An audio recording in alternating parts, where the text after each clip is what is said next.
പശ്ചിമ ബംഗാളിൽ രണ്ടാം ഘട്ട വോട്ടെടുപ്പ് നാളെ നടക്കും. ഇന്ന് നിശബ്ദ പ്രചരണമാണ്. നാളെ പോളിംഗ് ബൂത്തിലെത്തുന്ന കൊൽക്കത്ത ഉൾപ്പെടെ 7 ജില്ലകളിലെ 142 മണ്ഡലങ്ങൾ തൃണമൂൽ കോൺഗ്രസിനും BJPക്കും ഒരുപോലെ നിർണായകമാണ്. വോട്ടെടുപ്പിനുള്ള ഒരുക്കങ്ങളെല്ലാം അന്തിമഘട്ടത്തിലാണെന്ന് തെരഞ്ഞെടുപ്പ് കമ്മീഷൻ അറിയിച്ചു. കൊൽക്കത്ത, ഹൗറ, നോർത്ത് സൗത്ത് 24 പർഗാനാസ്, ഹൂഗ്ലി തുടങ്ങി 7 ജില്ലകളിലെ 142 മണ്ഡലങ്ങൾ നാളെ ജനവിധി രേഖപ്പെടുത്തും. രണ്ടാം ഘട്ടത്തിൽ വോട്ടെടുപ്പ് നടക്കുന്ന മണ്ഡലങ്ങളിൽ ഭൂരിപക്ഷവും തൃണമൂൽ കോൺഗ്രസിന്റെ സിറ്റിംഗ് സീറ്റുകളാണ്. കൊൽക്കത്തയിലും ഹൂഗ്ലിയിലും ഉൾപ്പെടെ കൂടുതൽ മണ്ഡലങ്ങൾ പിടിച്ചെടുക്കാൻ BJPയും നിലനിർത്താൻ തൃണമൂലും കടുത്ത പോരാട്ടം നടത്തിയതുകൊണ്ട് തന്നെ രണ്ടാം ഘട്ടം ഇരു പാർട്ടികൾക്കും ഒരുപോലെ നിർണായകമാണ്.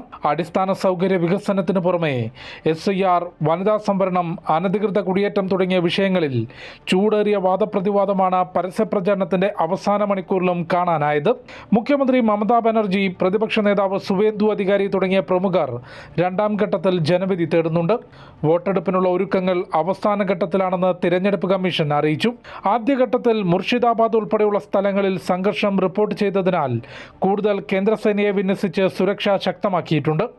പ്രശ്നബാധിത ബൂത്തുകളിൽ പ്രത്യേക ക്രമീകരണങ്ങൾ ഏർപ്പെടുത്തിയതായും കമ്മീഷൻ വ്യക്തമാക്കി. SIR നടപടികൾക്ക് ശേഷം ബംഗാളിൽ നടക്കുന്ന ആദ്യ നിയമസഭാ തെരഞ്ഞെടുപ്പിൽ ഒന്നാം ഘട്ടത്തിൽ 93% പോളിംഗ് രേഖപ്പെടുത്തിയിരുന്നു.